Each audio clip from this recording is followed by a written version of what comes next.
solving equations that we've learned so far. Remember, the process I'm going to write down now is not the process for solving equations. It is what we have developed up until now. Does that make sense? So up until now, the types of equations we've been looking at involve simplifying left-hand side and right-hand side. Let's put that more in more detail. I hope you didn't write that already.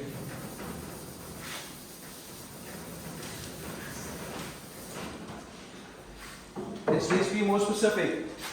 Simplify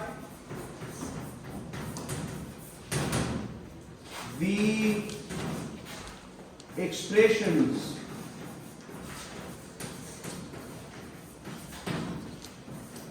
on left hand side and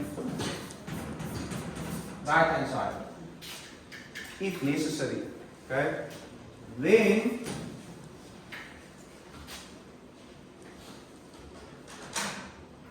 use additive inverse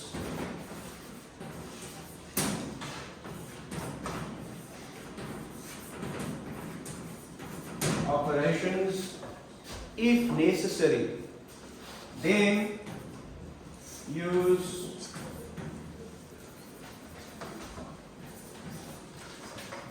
multiplicative inverse operations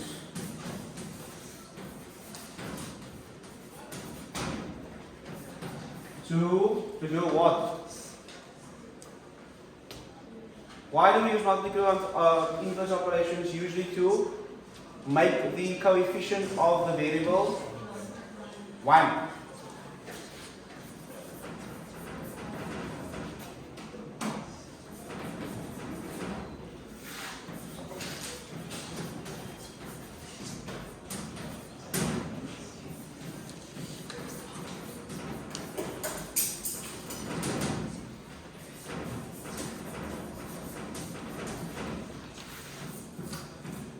Now these are 3 steps, only 3. And you might say, well, it feels like sometimes we're doing more than just 3 things. It actually is just the 3. And the other thing is, you need to understand the terminology being used in this 3 steps. Otherwise, like I always say, this 3 steps will make absolutely no sense to you. It will be useless to you, okay, if you do not understand the terminology used in the steps. Only 3 steps. Only 3. You can follow this process the entire time while solving our types of equations. But if you do not understand what the words in the steps mean, then the steps are completely useless to you. So make sure that you know what I mean when I say simplify expressions. Know what I mean with left hand side and right hand side, because there are times or there are learners or people who forget what this means. Left hand side, where's the left hand side? Where's the right hand side? And I'm not joking. Make sure that you know what additive inverse operations mean. Okay? We forget sometimes that the operations I'm talking about are plus and minus, multiplication and division. We forget that. We forget what operations mean. And that is why we forget how to do the steps, the process, because we forget the language. Remember what multiplicative inverse means, know what it means. Again, it's tied to the word operations. And of course, a word that we use often but sometimes forget what it means is variables. What is the variable? It's the unknown. It's the x or the y or the b or the a. Coefficient. We learned coefficient back when we were looking at the parts of an algebraic expression, but we don't often use it after that. So then we forget that if I say 3x, that the coefficient in this case is the 3. Because some people say the coefficient is 3x or x or 1. here. Are you guys following me? Know the terminology, that's why we learned it in the first place. Anyway, let me stop preaching. Do you have an answer for me? Let's have a look. Let's follow this quickly. First step says simplify expressions on left hand side and right hand side. Can I simplify my expression on the right hand side? Let's start here. Is there something to simplify on the right hand side? Yes. What am I going to do with -4? Make it a bit more negative. Extend the line maybe a little. What can I do with -4? What can I do with -4? Can I simplify -4? No, I'm not going to do anything with -4. It's just waiting there for me to do something. Can I simplify over here? Yes. Something I can do there. What am I looking at here? That's the question. It's an expression, it's an algebraic expression. It's a fraction. And it is the type of fraction that has how many terms in the numerator? It's 2 terms in the numerator.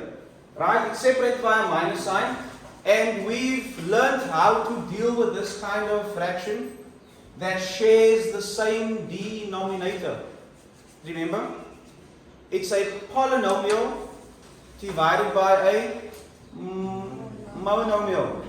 And there's a certain way we dealt with that, isn't it? Remember we had, let's just simplify quickly.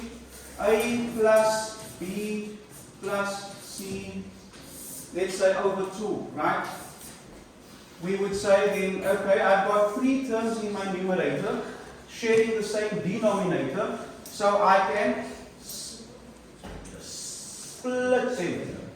A over 2 plus B over 2 plus C over 2. I can do that because they are the same, they are fractions that are sharing the same denominator. Pieces of the same pie. The pie here is 2. So what is your next step to simplify here then? Say it. Say it. 2a minus 4 again.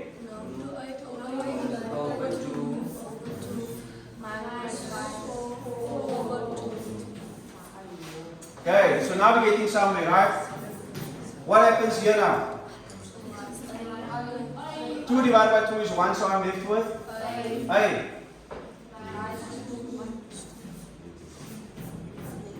And now we write back to the most basic equations that we dealt with right at the beginning. What am I doing? Let's just stop quickly. What have I done now in terms of those steps? I've simplified the expressions on left hand side and right hand side by doing this here. So now I can tick off number 1, I've done it. My left hand side is simplified and my right hand side. Next we then say, use additive inverse operations if necessary. Is it necessary? Is it necessary? Is it necessary? Yes. No? Yes. Why? Because I must do what? Because I must get rid of the -2 by adding what? 2. So a minus 2 plus 2 and the same on the plus 2. So that activates my identity element of addition, that's 0, and I'm left with a equals -2. Some of you got -2 as your answer. Some of you? Maybe not using the same process. But you also got -2, yes. So what's the right? I want to stab myself with a pencil. Like, You it's see? so obvious. You see? You see? Because we are. Did we need to use number 3? No, there wasn't a need for it. You see? So that's why I always say if necessary. If necessary. Okay. That will be it for today, guys.